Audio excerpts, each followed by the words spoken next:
বিদায় হজের ভাষণে নবী সাল্লাল্লাহু আলাইহি ওয়াসাল্লাম কি বলেছিলেন উম্মতকে আমরা একটু আপনাদেরকে শোনাবো, শুনিয়ে ইনশাআল্লাহ লেকচারটা শেষ করব। নবী করিম সাল্লাল্লাহু আলাইহি ওয়াসাল্লাম আজকের এই দিনে 31টা বিষয়ে উম্মতকে নির্দেশ দিয়েছেন। 31টা বিষয়, সবগুলো বলার সময় পাওয়া যাবে না, আমি কয়েকটা কথা বলছি। খুব ভালো হতো যদি আমি অ্যারাবিকটা বলার পরে বাংলাটা বলার সময় পেতাম।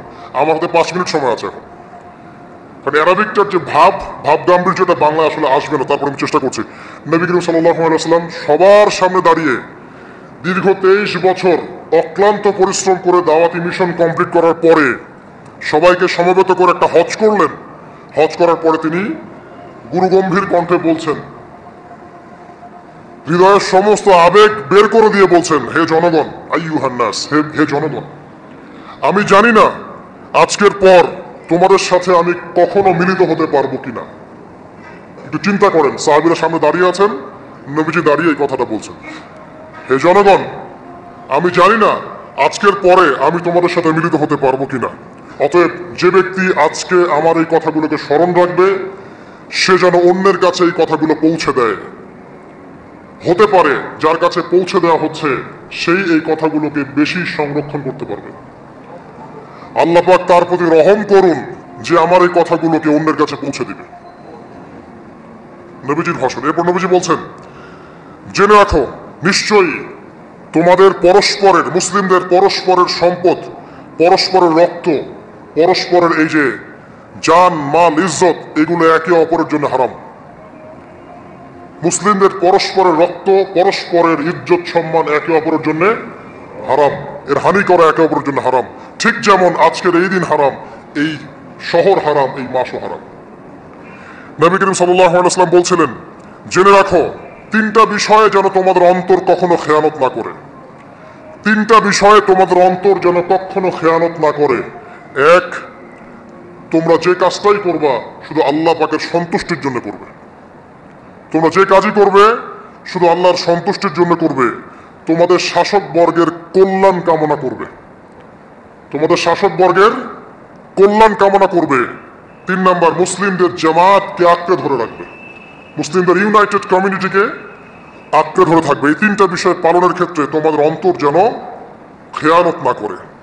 এদিন সূর্য ঢলে যাওয়ার পরে নবী সাল্লাল্লাহু আলাইহি ওয়াসাল্লাম আরো বললেন, শুনে রাখো হে মানব জাতি, এটা ভালো করে শোনেন, শুনে রাখো হে মানব জাতি, নিশ্চয়ই আমি মুহাম্মদ সাল্লাল্লাহু আলাইহি ওয়াসাল্লাম জাহেলি যুগের যত কুপ্রথা আছে সমস্ত কুপ্রথাকে আমার পায়ের তলে পিষ্ট করে গেলাম। জাহেলি যুগে কি ছিল ভাই? শিরক ছিল, সুদ ছিল, মাদক ছিল, নারীর অবমাননা ছিল, কন্যা সন্তানকে দাফন করা হতো, রক্তক্ষয়ী, হানাহানি, মারামারি, কাটাকাটি ছিল। এগুলো সবকিছুকে আমি আমার পায়ের তলে দাফন করে গেলাম। এটা কি দাফন হয়েছে?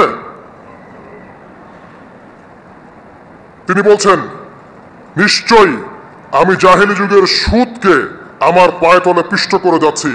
সর্বপ্রথম যার সুদ আমি পিষ্ট করছি তিনি হচ্ছেন আব্বাস ইবনে আব্দুল মুত্তালিব, আমার চাচার সুদ। নিজের পরিবার থেকে দৃষ্টান্ত স্থাপন করলেন।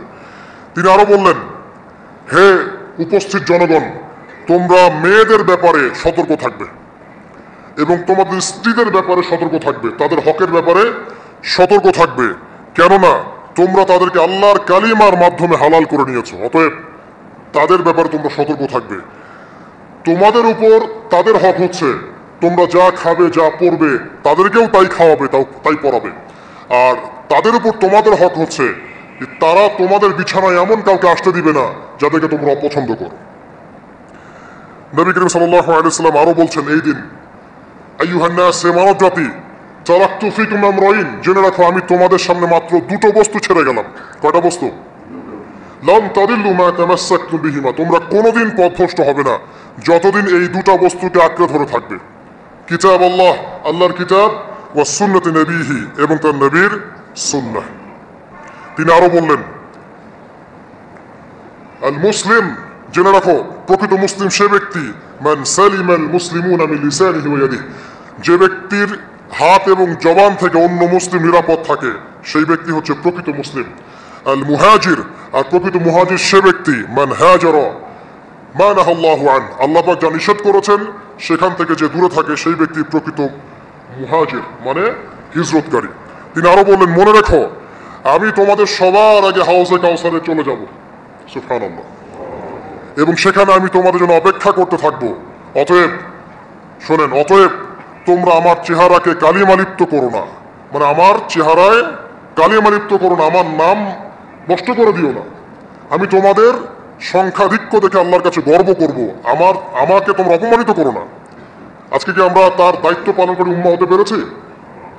নবীজি বলেছেন, তা আমার চেহারাকে কালিমালিপ্ত করো না, সুবহানাল্লাহ। তিনি বলছেন, ওই সময় কিছু মানুষ থেকে আমি মুক্ত হয়ে যাব, আর কিছু মানুষ আমার থেকে মুক্ত হয়ে যাবে। বলা হলো, কারা ইয়া রাসূলুল্লাহ? তিনি বলছেন, আল্লাহ পাককে আমি বলবো, ইন্নাহুম মিন্নি, হে আল্লাহ, এরা আমার উম্মাহ, এরা আমার উম্মত, আমার সাহাবী। আল্লাহ পাক বলবেন, ইন্নাকা লা তাদরি মা আহদাসা বা'দাক, তুমি জানো না হে নবী, তোমার মৃত্যুর পর এই মানুষগুলো, পরবর্তী মানুষগুলো তোমার দিনের মধ্যে কত বেদাত সংযোজন করেছিল।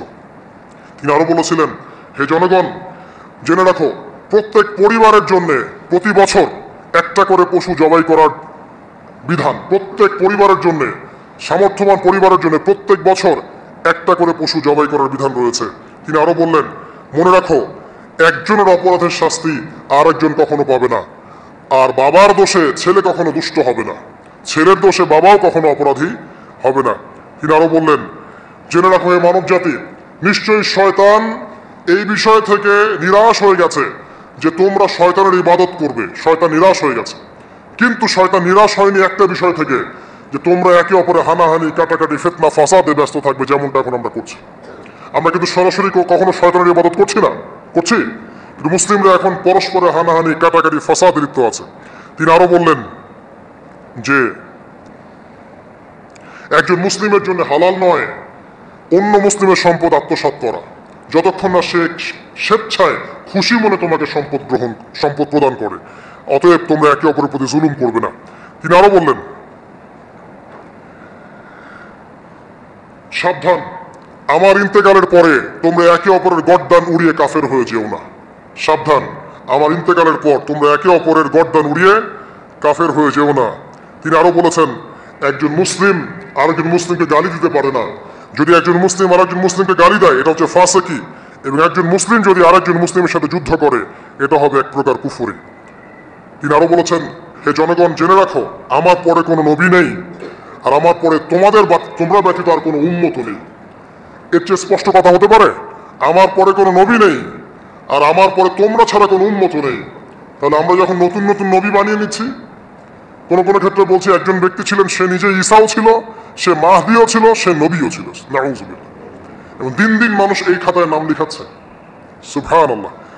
সর্বশেষ তিনি বললেন যে, যদি তোমাদের উপরে, হে মানব জাতি, জেনে রাখো, যদি তোমাদের উপরে একটা নাক কাটা কালো কুৎসিত কোনো আমির বা শাসকও চলে আসেন, এবং সে যদি তোমাদেরকে আল্লাহর রাস্তায়, আল্লাহর কিতাব সুন্নাহ অনুযায়ী পরিচালিত করেন, তোমরা অবশ্যই তার আনুগত্য করবে, তার বিরুদ্ধে বিদ্রোহ করবে না, তার আনুগত্য করবে। জেনে রাখো, শেষে তিনি জেনে রাখো, হে মানব জাতি, আজকে থেকে কুল্লুকুম মিন আদম, তোমরা সবাই আদম সন্তান, ওয়া আদামু মিন তুরাব, আর আদম হচ্ছে মাটির সন্তান। আরবের উপর অনারবের, অনারবের উপর আরবের, সাদার উপর কালোর, কালোর উপর সাদার, লালের উপর কালোর, অথবা কালোর উপর লালের কোনো রকম প্রাধান্য নাই।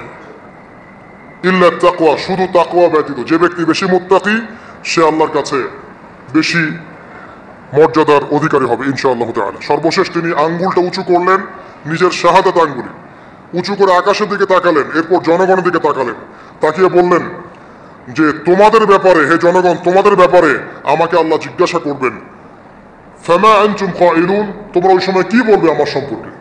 তখন সাহাবীরা বললেন, আমরা বলবো যে আপনি বাল্লাগতা রিসালাতাক, আপনি আপনার রিসালাত পৌঁছে দিয়েছেন, ওয়াজ্জা আমানাতাক, আপনার আমানত পূর্ণ করেছেন, ওয়া নাসাহতা উম্মাতাক, এবং আপনি আপনার উম্মতকে নসিহত করেছেন। সুবহানাল্লাহ।